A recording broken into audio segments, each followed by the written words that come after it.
Avant d'aller voir les amis, il faudra leur téléphoner. Il y a un temps pour chaque chose. La vie, elle, ce n'est pas rose. La fin du monde est à 7 heures. Il reste 1 heure avant la fin du monde. Le ciel s'est enfin mis d'accord. Illuminons de l'univers la race humaine par la mort. La parole est à Jupiter. Envoyons donc un météore sur cette engeance que j'aborde, sauf sur Gertrude que j'adore. Vendredi 5 février 1999, révélation choc sur les dessous de la radio. Lorsqu'ils font leur émission, les animateurs de radio sont flambant nus. On tente de m'empêcher de dire tout ce que je sais. Un jour, la vérité éclatera. Scully, Mulder, aidez-moi. Et révélation choc sur les dessous de Bruno Blanchet. Oh non, non, vous voulez pas savoir ça. Bonne fête du monde et bon vendredi, mesdames et messieurs. Tout d'abord, des nouvelles de moi. Ouf! TGIF! Oh oui! Thank God it's Friday! Ou, si vous préférez, Thérèse Gagnon, infirmière frigide. Mais dans un cas comme dans l'autre, la fin de semaine s'annonce dure. Mais, j'ai le remède à tous vos maux. Un reportage signé Marc Labrèche. Oui, un reportage signé Marc Labrèche. Vous avez bien entendu? Un reportage signé Marc Labrèche. Dites-le avec moi. Un reportage signé Marc Labrèche. Comme ce public me plaît. Beaucoup. Allez, gâtez-vous. Mercredi matin. Un matin comme les autres. En route vers mon bureau, la radio de mon véhicule flanche. Je suis consterné car je ne peux pas vivre sans ma radio. Une seule alternative s'impose. Si je ne peux plus aller à ma radio, il faut que ma radio vienne à moi. Alors nous sommes de retour de la pause, il est 6h40. Et hier, installé confortablement, j'écoute La fin du monde est à 7h et j'ai tout compris. C'est évident qu'avec ce genre d'émission, TQS ne pourra jamais s'en sortir. Un humour assez classique, des chansons qu'on a entendues à répétition, toujours le même gag, les jumelles qui reviennent, etc. Marc Labrèche qui manque d'audace. On parle de Village People, on parle quand même d'une gang de capotés du village. Village People et le YMCA. Vous nous écoutez à la radio, vous tripez sur cette musique, vous tripez sur ce feeling radio qu'est Village People. On vous demanderait de faire le petit move disco avec nous. Le YMCA. Oh mon Dieu, pourquoi parler aux anges? Pourquoi parler aux anges? C'est un petit peu délicat à parler. J'ai toujours l'impression de passer pour une folle des religions. Ça me fait toujours peur d'avouer, oui, bon, je me suis fait enlever par une espèce de vaisseau spatial qui m'a emmené sur une autre planète. Non, c'est une farce. Hey, ben c'est fantastique. Hey, amuse-toi bien. Merci de nous écouter.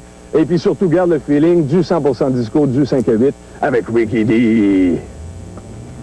Pierre, ça va? Merci, Ricky. Oui, merci. Qu'est-ce que ça marche sur Pierre-Montréal? Ah, je te dis qu'on en a connu encore une solide ce matin. Je comprends pas que les gens empruntent encore le pont Victoria.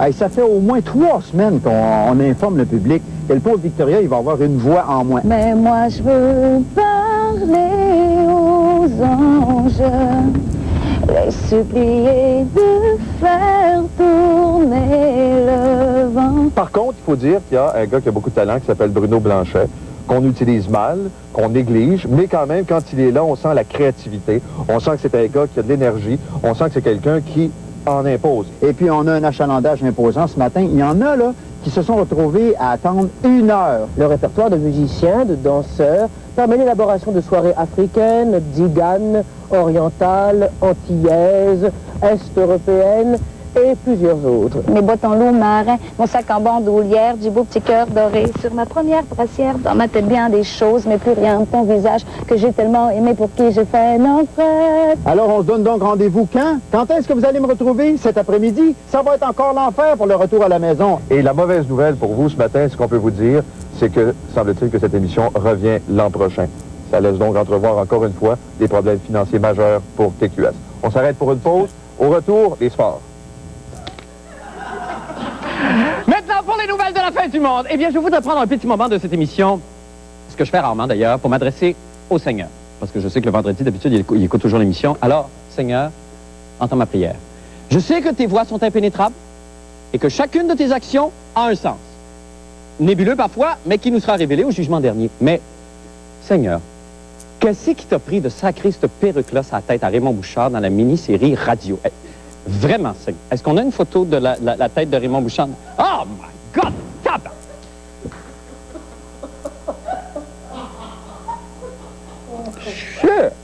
Les affaires que TQS perd sa licence. Anyway, Seigneur, peut-être que si je connaissais mieux les dessous de la radio, je trouverais la raison derrière cette abomination capillaire. Mais... Quoi? Seigneur, nous avons un reportage sur les dessous de la radio. Mais Seigneur, c'est un miracle. Que de bonté. Mais... Et comment? C'est un reportage de Christian Tétrault. Vraiment, Seigneur, j'en demandais pas tant. Vraiment. On écoute. Des déchirements tragiques, des drames quotidiens, des aventures pathétiques, du sexe, de l'argent, des conflits. Voilà le lot hebdomadaire de la fabuleuse épopée télévisuelle Radio. Mais dans la vraie vie, que se passe-t-il dans une station de radio? La fin du monde a checké ça pour vous.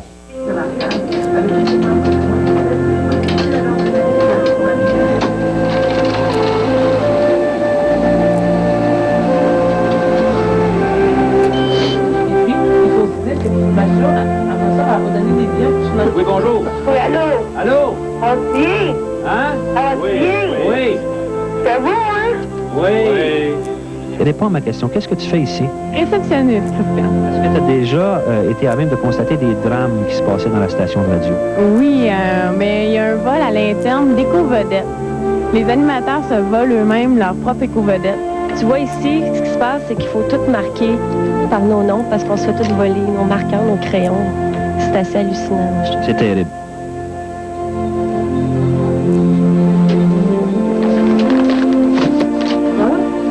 Vous, monsieur, vous vous occupez du café ici à la radio? Exactement. Il s'en boit combien tous les jours du café? Entre 200 et 250. 250 cafés. Wow!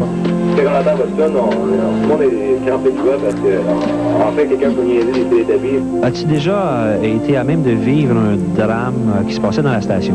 Oui. Comme? Lorsqu'on a manqué de papier pour le fax. Ça, c'est incroyable. Voici une tonne que vous aimez beaucoup, Cher, Believe, à CKMF. Elle est très parlée sa chanteuse. J'ai pas pilé sa chanteuse. J'ai-tu pilé sa chanteuse? Cher, Believe, à CKMF. Mais shit, j'ai plié sa chanteuse. As-tu été déjà à même de constater un drame dans la station de radio? Pas plus tard que ce matin. Grâce à toi, mon cher Christian. L'animateur qui me précède, Christian Tétrault. Voici le genre de météo qu'il me laisse pour que je puisse travailler ensuite de 9h à midi. Thanks to you, my friend. Merci beaucoup, Marie-Jo. Hey, thanks a lot. Merci beaucoup. En passant, t'as pilé sa chanteuse ce matin? Nous allons maintenant entrer dans le bureau du grand patron de la station, le directeur général. Il s'agit de M. Charles Benoît. Alors, si vous voulez bien me suivre. Charles, je veux... Sors. Sors. Ouais. Pilé sa chanteuse un matin, sors. Oui, on peut t'en faire, Oh, God. Il est ici même, le pauvre Martin Christian Tétrault, bonsoir. J'ai pilé sa chanteuse. Ben oui, c'est ça, c'est ça. Ça veut dire qu'évidemment qu'on parle sur la chanson. C'est ça. Il y a une loi non écrite à la radio que tu ne dois jamais piler sur la chanteuse. C'est beau, vous entendre parler de votre métier comme ça. J'ai transgressé cette loi. Mais là, ça fait combien d'années que vous faites de la radio, vous, J'ai commencé Christian? en 1811, à l'époque de la radio à chandelle. Non, pour le vrai, ça Oui, pour le vrai? Pour le vrai, j'ai commencé en 75. Bon. En 75. Là, vous avez suivi, c'est 2 ou 3 épisodes de la mini-série, là, ça fait déjà 3 épisodes. Alors, j'imagine que ça doit être, évidemment, la grande farce dans les milieux de radio, parce que ça se passe pas du tout comme non, ça se passe pas pantoute comme ça. Il n'y a même pas des petites ressemblances, il s'est pas servi, c'est Jean-Pierre Bélanger qui... Tout est à l'envers, il me semble. J'ai jamais vu un directeur des programmes agresser un directeur général. J'ai vu peut-être un petit peu l'inverse. J'ai jamais vu une animatrice se faire battre par sa recherchiste. Mais là, évidemment, c'est transposé. Ah oui, tout ça, c'est transposé. Ben, un petit peu. Mais est-ce que vous êtes là? Est-ce que vous avez quand même frayé avec la haute direction dans les postes où vous avez travaillé? Est-ce que... Paraît que c'est un milieu assez dur. Non. Tout ça, c'est comme un ministère de la main-d'œuvre. C'est un peu plate, finalement. Il se passe pas grand-chose dans un poste de radio. Alors, d'où a pu germer l'idée dans la tête de Jean-Pierre Bélanger d'écrire quelque chose là-dessus s'il se passe si peu de choses? Ben, je sais pas. Dans son imagination, probablement, qu'il s'en passe... Ben, Max s'en passe pas beaucoup non plus dans son imagination. Oh, ben! Non, mais Oui. quand même. Comme par exemple, le gars qui donne sa démission en ondes, là. C'est le gars qui se choque, là, qui démissionne parce qu'il est allé travailler pour Radio Catastrophe, là. J'ai vu juste un gars, moi, dans toute ma carrière, à un moment donné, foutre le camp au milieu de son émission. C'était Gilles Proulx. Puis pas à cause qu'il en voulait à son poste de radio, parce qu'il était pas capable de sentir le gars qui pesait ses pitons, l'opérateur. Alors ça, c'est les plus grands. Je m'en vais. OK. Là, il est parti.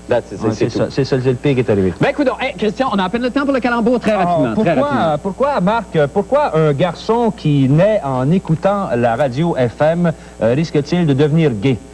Pourquoi quelqu'un qui naît parce que... Veux-tu que je te donne la réponse? J'aimerais ça, Christian. OK, parce qu'à ce moment-là, il a le FM inné. Il est efféminé.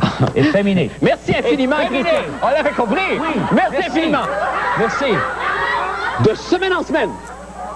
Merci infiniment, Christian. Dites bonjour à toute la famille. Nous allons faire une petite pause et nous revenons avec le pire moment de la semaine. Restez là. La fin du monde est en...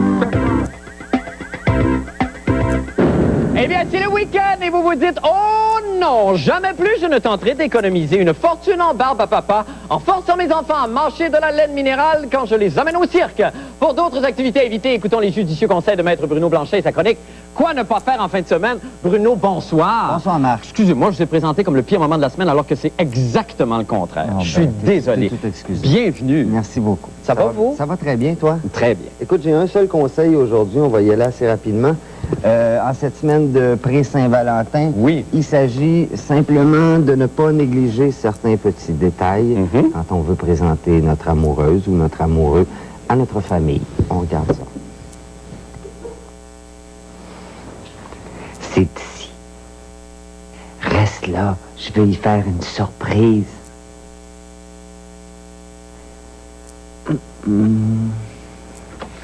Allô, maman?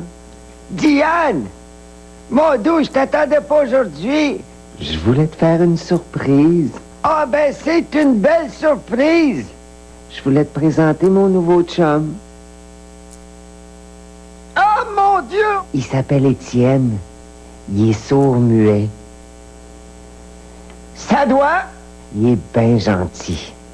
En tout cas, en attendant, il est tout nu? Maman, franchement. Franchement, quoi? Tu le juges, puis tu le connais même pas. Je le juge pas! Il a la zone à l'air, bâtard! S'il te plaît, fais attention à ce que tu dis devant lui. Il est très timide. Ben, ça a pas l'air de le gêner. Oui, bien plus que tu penses. Il est peut-être sourd, mais il est très sensible. Et en plus, il lit sur les lèvres. C'est pas une raison pour se promener tout nu! Qu'est-ce que c'est pas parce que quelqu'un est ventriloque qu'il a le droit de se promener les gorlots à l'air? Ventriloque? Maman, tu fais dur. Je t'ai dit qu'il lisait sur les lèvres, pas sur les ventres. Change de ton avec ta mère, Diane Poulain. Je sais très bien qu'est-ce que c'est quoi un ventriloque. Mais là, je peux pas regarder nulle part sans y voir de la graine, pis ça m'énerve. Bon, je sais plus ce que je dis. Calme-toi, maman. Tu vas voir, on s'habitue vite. Parce qu'il est toujours habillé de même, je suppose. Il t'a trouvé drôle. Il dit que t'as l'air d'un singe qui se gratte le cul. Non. C'est parce que j'ai encore de la misère avec les signes. Il dit qu'il veut aller aux toilettes. Mais oui! Si tu penses! Un plan pour qu'il s'assoie les fesses à l'aise à la bolle de toilette. Maman, relax, je comprends ta réaction. J'ai vécu la même chose la première fois. Je me rappelle, Monique et moi, on était allés jouer au billard et lui, il jouait à la table à côté avec un nain. Ah, je le trouvais tellement de mon goût, mais j'ai pas été capable d'y parler de la journée. J'ai passé l'après-midi à y regarder à Dédine. Hein? Fait que tout ça pour dire, dans 1 heure, ça te fera presque plus rien, et demain, tu le remarqueras même plus. Quoi? Demain? T'as dit demain?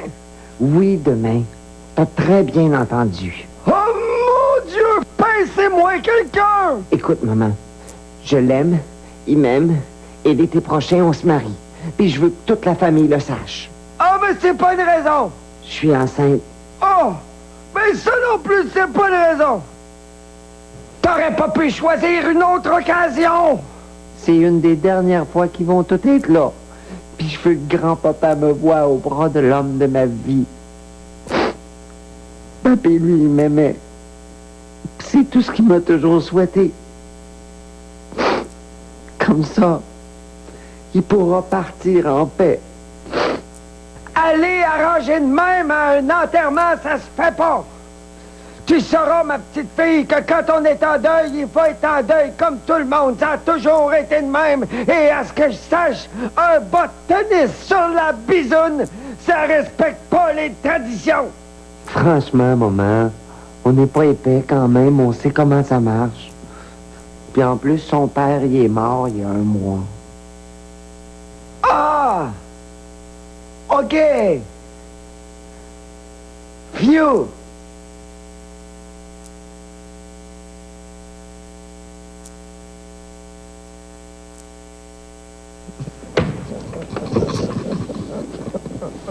On a vraiment plus de place, c'est Thomas. Merci beaucoup, Bruno. Merci, mon Dieu, c'était bien dur. On s'en va faire une pause et on revient avec là, le vrai pire moment de la semaine. Restez.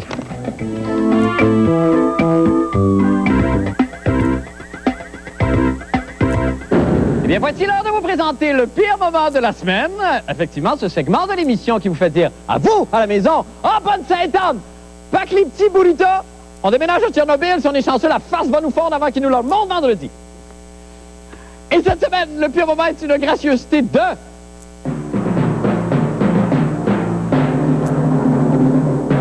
Astérix et Obélix! Oui, c'est 2 braves Gaulois, vedettes d'un tout nouveau long-métrage français, qui nous ont gratifié cette semaine d'une petite visite surprise.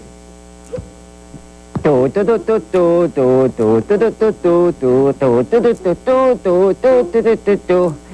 Obélix, attention, voilà les Romains. Cachons-nous derrière ce buisson.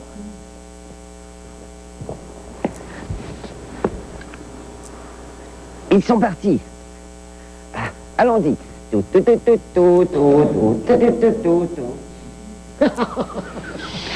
Les produits dérivés Paul-Oud s'envolent comme des petits pains chauds. Des gens se battent littéralement dans les points de distribution pour posséder soit la figurine anatomiquement correcte de Paul, la marionnette à l'image de ses admiratrices et la théière Paul-Oud à statistiques sportives inutiles. Toutefois, bonne nouvelle pour tous ceux et celles qui n'ont pu mettre la main sur ces bijoux de merchandising, puisqu'on lance aujourd'hui les fourchettes à fondu Paul-Oud, offertes en 4 couleurs, appelant les anneaux olympiques.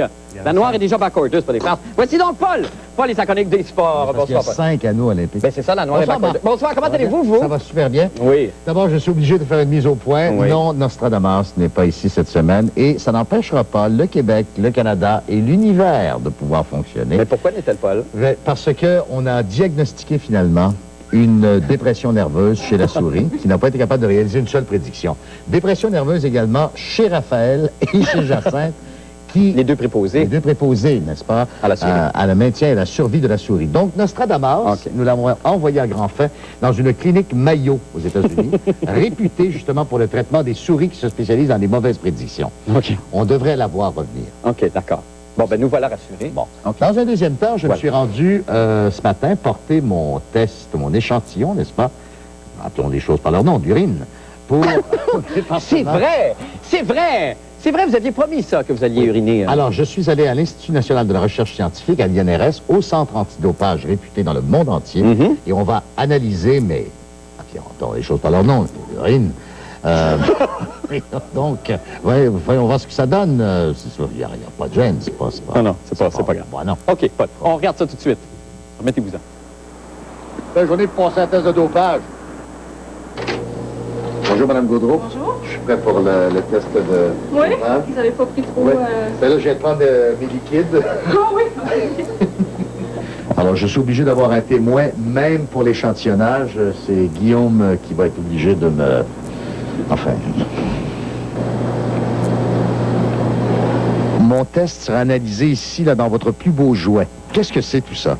c'est un spectromètre de masse qui est relié avec un chromatographe ici en phase gazeuse. Donc, ça nous permet d'analyser vraiment des traces de stéroïdes. On peut parler de picogrammes, plutôt que les anciens appareils nous permettaient d'analyser au nanogramme. Donc, c'est vraiment des très, très, très petites traces. Alors, je peux rien vous passer, non? Non, vraiment pas. Merci beaucoup, Daniel. À lundi. Oui, à lundi. N'oubliez pas que dans la nuit de dimanche à lundi, je dois me livrer à 4 relations sexuelles et consommer immédiatement après 5 bières pour passer un second test et voir si mon taux de testostérone aura augmenté. Augmenté. Et Quelle est tout ça l'épreuve qui sera vous fait. fait? Ouais. Quelle est l'épreuve qui vous fait le plus peur là-dedans? Les 5 bières. Évidemment. Les 5 bières. Ouais.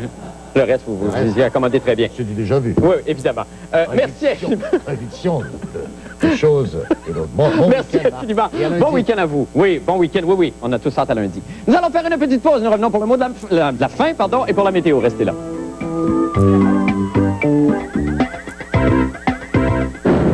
Restez rivés